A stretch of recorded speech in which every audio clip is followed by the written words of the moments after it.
12월 27일 저희들에게 주시는 하나님 말씀 요한계시록 20장 1절로 15절까지 말씀입니다. 또 내가 보매 천사가 무저갱의 열쇠와 큰 쇠사슬을 그의 손에 가지고 하늘로부터 내려와서 용을 잡으니 곧 옛 뱀이요 마귀요 사탄이라. 잡아서 1000년 동안 결박하여 무저갱이 던져넣어 잠그고 그 위에 인봉하여 1000년이 차도록 다시는 만국을 미혹하지 못하게 하였는데 그 후에는 반드시 잠깐 노일이라. 또 내가 보좌들을 보니 거기에 앉은 자들이 있어 심판하는 권세를 받았더라. 또 내가 보니 예수를 증언함과 하나님의 말씀 때문에 목배임을 당한 자들의 영혼들과 또 짐승과 그의 우상에게 경배하지 아니하고 그들의 이마와 손에 그의 표를 받지 아니한 자들이 살아서 그리스도와 더불어 1000년 동안 왕노릇하니 그 나머지 죽은 자들은 그 1000년이 차기까지 살지 못하더라. 이는 첫째 부활이라. 이 첫째 부활에 참여하는 자들은 복이 있고 거룩하도다. 둘째 사망이 그들을 다스리는 권세가 없고 도리어 그들이 하나님과 그리스도의 제사장이 되어 1000년 동안 그리스도와 더불어 왕노릇하리라. 1000년이 참에 사탄이 그 옥에서 놓여 나와서 땅의 사방 백성 곧 곡과 마곡을 미혹하고 모아 싸움을 붙이리니 그 수가 바다의 모래에 같으리라. 그들이 지면에 널리 퍼져 성도들의 진과 사랑하시는 성을 두루매 하늘에서 불이 내려와 그들을 태워버리고 또 그들을 미혹하는 마귀가 불과 유황못에 던져지니 거기는 그 짐승과 거짓 선지자도 있어 세세토록 밤낮 괴로움을 받으리라. 또 내가 크고 흰 보좌와 그 위에 앉으신 이를 보니 땅과 하늘이 그 앞에서 피하여 간데 없더라. 또 내가 보니 죽은 자들이 큰 자나 작은 자나 그 보좌 앞에 서 있는데 책들이 펴 있고 또 다른 책이 펴졌으니 곧 생명책이라. 죽은 자들이 자기 행위를 따라 책들에 기록된 대로 심판을 받으니 바다가 그 가운데에서 죽은 자들을 내주고 또 사망과 음부도 그 가운데서 죽은 자들을 내주매 각 사람이 자기의 행위대로 심판을 받고 사망과 음부도 불못에 던져지니 이것은 둘째 사망 곧 불못이라. 누구든지 생명책에 기록되지 못한 자는 불못에 던져지리라. 아멘. 생명책에 기록돼야 합니다 라는 제목으로 오늘 아침 말씀 전합니다. 가끔 엉뚱한 생각이지만 이런 생각을 할 때가 있습니다. 역사 속의 인물들이 오늘 우리가 살고 있는 이 시대에 나타나서 자신의 업적과 인생이 기록된 책이나 자료를 본다면 과연 어떤 기분이 들까? 이런 생각을 할 때가 있습니다. 어떨까요? 과거의 역사 속 인물들이 오늘 우리가 살고 있는 이 시대에 나타나서 자신의 인생과 업적을 기록한 자료와 책을 본다면 어떤 기분이 들겠습니까? 아마도 싫지만은 않을 것 같습니다. 물론 부정적인 평가로 역사에 기록되어 있다면 기분이 나쁘겠지만 긍정적인 평가로 기록된 자료들을 보면 오히려 감사한 마음이 들 수 있을 것 같습니다. 그래, 내가 이 정도면 그래도 잘 살았구나 라고 스스로를 격려하고 칭찬해 줄 것 같습니다. 역사의 기록을 중요시 여기는 이유가 있습니다. 역사는 오늘이라는 시간을 해석하고 또 내일이라는 시간을 준비할 수 있게 해주는 중요한 도구가 되기 때문입니다. 그런데 성경을 보면 하나님의 사람들에게도 역시 역사책과 같이 우리의 모습을 기록한 책이 있습니다. 바로 생명책입니다. 사실 역사책과 생명책은 차원이 다르죠. 왜냐하면 역사책은 단순히 한 사람의 인생을 기록한 책이지만 생명책은 그 사람의 인생을 기록함과 동시에 영원한 천국에서 살 수 있는 천국 시민증과 같은 것이기 때문입니다. 12절 말씀을 함께 읽어보도록 하겠습니다. 또 내가 보니 죽은 자들이 큰 자나 죽은 자나 그 보좌 앞에 서 있는데 책들이 펴 있고 또 다른 책이 펴졌으니 곧 생명책이라. 죽은 자들이 자기 행위를 따라 책들에 기록된 대로 심판을 받으니. 아멘. 이 말씀을 보면 하나님 보좌 근처에는 생명책이 있다고 기록합니다. 그리고 15절 말씀도 보시기 바랍니다. 누구든지 생명책에 기록되지 못한 자는 불못에 던져지더라. 자, 그 생명책에 이름이 기록되어 있지 않으면 불못에 던져지게 될 것이라고 기록합니다.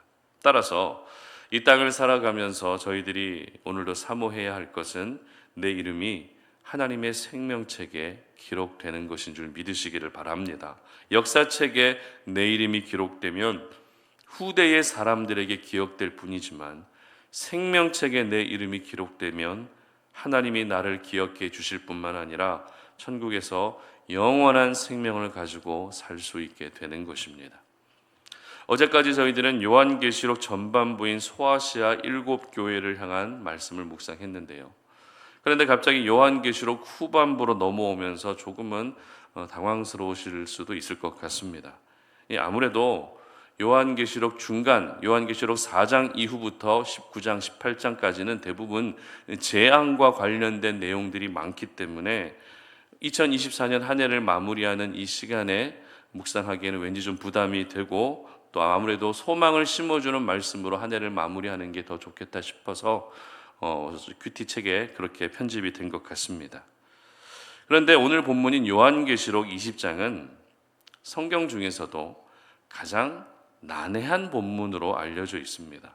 바로 천년 왕국에 대한 말씀입니다. 신앙생활 어느 정도 하셨다면 들어보기는 했지만 정확하게 잘 알기 어려운 내용이 바로 이 천년 왕국에 대한 말씀입니다. 사실 천년 왕국은 이거다라고 학자들마다, 교단들마다, 그리고 목회자들마다 견해가 모두 다릅니다. 심지어 같은 교단의 목회자라 할지라도 천년 왕국에 대한 해석이 다른 경우가 많기 때문에 오늘을 살아가는 저희들 역시 천년 왕국에 대한 정답을 알기는 사실 어렵습니다. 역사적 전천년설, 세대주의 전천년설, 후천년설, 무천년설과 같이 천년 왕국에 대한 견해가 다양하고 또 각 견해들마다 장점도 있지만 또 약점도 있기 때문에 무엇이다라고 정확하게 말씀드리기는 참 어렵습니다. 그리고 이 천년 왕국이 숫자적으로 천년이냐 아니면 상징적으로 긴 시간이냐라고 하는 견해의 차이도 있습니다. 그리고 예수님이 재림하시기 전에 이 땅에서의 시간을 천년 왕국이다라고 해석하는 사람들도 있습니다. 또한 예수님이 재림하시고 나서 새롭게 만들어지는 왕국이 천년 왕국이다라고 해석하는 사람들도 있습니다.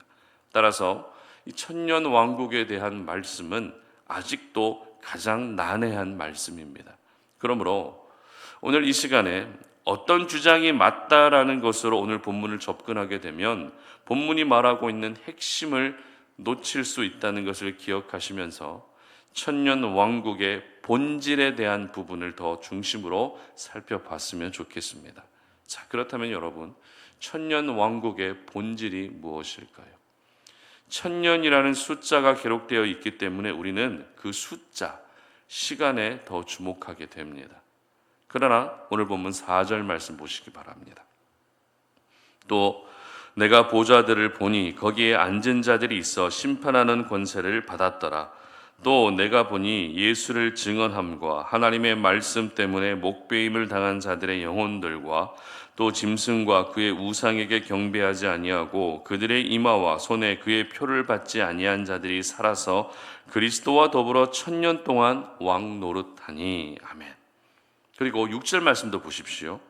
이 첫째 부활에 참여하는 자들은 복이 있고 거룩하도다. 둘째 사망이 그들을 다스리는 권세가 없고 도리어 그들이 하나님과 그리스도의 제사장이 되어 천년 동안 그리스도와 더불어 왕 노릇하리라. 아멘. 여러분, 천년 왕국의 본질은 바로 그리스도와 더불어 우리가 왕 노릇하게 된다는 것입니다. 여러분, 내가 왕이 된다고 생각해 본 적 있으십니까? 사실 왕은 아무나 꿈꿀 수 있는 자리가 아닙니다. 그러나 성경은 예수 믿고 구원받은 하나님의 자녀들은 왕 같은 제사장이라고 기록하고 있다는 것입니다. 세상의 기준으로 봤을 때 왕이 될 만한 특별한 자격이 없는데도 불구하고 왕과 같은 존재로 우리를 삼아 주신다는 것은 은혜로만 설명될 수밖에 없는 것이죠. 자, 그렇다면 그리스도와 함께 왕 노릇할 수 있는 방법이 무엇일까요? 어떤 사람이 왕과 같은 제사장으로 왕노릇하며 살 수 있는 것일까요? 그것이 바로 오늘 제목과 같이 생명책에 이름이 기록되는 사람인 것입니다. 그러면 저희들에게 한 가지 또 질문이 생기죠. 그렇다면 누가 생명책에 이름이 기록될 수 있는가라고 하는 질문이 생깁니다. 앞서 읽었던 12절 하반절 말씀을 보시면 이렇게 기록합니다. 자기 행위를 따라 책들에 기록된 대로 심판을 받으니. 자, 자기 행위를 따라 책들에 기록된 대로 심판을 받는다. 이렇게 되어 있기 때문에 우리는 어떤 행위를 따라서 어떤 행위를 통해서 생명책에 이름이 기록될 수 있다는 생각도 할 수 있습니다. 그러나 그렇지 않습니다. 오늘의 말씀이 마치 행위 심판을 말씀하고 있는 것 같지만 궁극적으로는 믿음을 가진 사람들은 그에 합당한 행위야 삶이 같이 따라와야 하기 때문에 오늘의 이 말씀은 결국 믿음을 심판받는다는 것으로 이해하는 것이 맞습니다. 특별히 요한계시록을 기록할 당시의 상황은 도미티아누스 황제에 의해 많은 기독교인들이 핍박을 당하고 순교를 당하고 있을 때였습니다. 그래서 사도 요한도 이때 반모섬으로 유배 보내졌죠. 그리고 사도 요한이 반모섬에서 본 환상은 마지막 때에 일어날 환란에 대한 내용이 주를 이루었습니다. 이와 같은 배경과 이러한 상황들 그리고 모든 말씀들을 참고한다면 생명책에 이름이 기록될 수 있는 사람 그리고 그리스도와 함께 왕노릇할 수 있는 사람은 여러 환란과 고난과 죽음의 위기 가운데서도 끝까지 믿음을 타협하지 않고 믿음을 지키는 사람들을 의미하는 것입니다. 그러니까 주일에만 잠깐 나와서 예배를 드리고 밥 먹기 전에 잠깐 기도하고 급한 일이 있을 때 잠깐 기도하는 정도의 믿음이 아니라 모든 삶 속에서 하나님을 향한 절대적인 믿음을 포기하지 않고 예수님만이 유일한 소망이심을 끝까지 붙들고 바라보는 그 믿음이 생명책에 이름이 기록될 수 있는 믿음인 것입니다. 그리고 이러한 믿음을 가진 사람은 그 믿음이 다른 이들의 눈에 분명하게 보여질 수밖에 없습니다. 믿음의 사람은 역시 행위마저도 살아가는 삶의 모습마저도 무언가 다르구나라고 보여질 수밖에 없다는 것입니다. 그러므로 오늘 이 말씀을 함께 묵상하는 저희들은 천년 왕국이 언제 도래할까라고 하는 막연한 생각에 사로잡히기보다 오늘이라고 하는 이 힘들고 어려운 시간 속에서도 그래도 내가 지켜내야 할 것은 바로 믿음이라는 것을 기억하면서 그 믿음으로 버티고 그 믿음으로 모든 고난을 이겨낼 수 있어야 되는 것입니다. 우리가 살고 있는 이 세상은 공중 권세 잡은 자 사탄 마귀가 역사하는 세상입니다. 오늘 말씀에서도 기록되어 있는 것처럼 결박되어 있던 사탄이 잠시 풀려나서 믿음의 사람들을 괴롭히고 무너뜨리고 미혹하는 일들이 있을 것이라고 기록하고 있습니다. 이 말씀을 기억한다면 우리 삶 가운데 끊임없이 방해를 일삼고 죄로 유혹하고 세상의 달콤한 것으로 유혹하는 사탄의 공격에 절대 무너져서는 안 되는 것입니다. 오히려 힘든 가운데에서도 믿음을 지키고 절대 타협하지 않는 것이 바로 이 마지막 때에 저희들이 기억해야 될 믿음의 자세인 것입니다. 그러므로 우리 송탄 올인의 모든 지체들은 믿음을 지키실 뿐만 아니라 드러나는 삶으로 분명히 드러나는 믿음을 통해 하나님의 생명책에 그 이름이 반드시 기록될 수 있기를 바랍니다. 그래서 그리스도와 더불어 왕노릇할 수 있는 은혜가 있으시기를 주님의 이름으로 축복합니다. 함께 기도하겠습니다. 하나님 감사합니다. 얼마 남지 않은 2024년 하나님께서 우리에게 주신 생명의 말씀을 또 기억하면서 결국에는 내 이름이 하나님의 생명책에 기록되어야 한다는 사실을 오늘 이 말씀을 통해서 기억합니다.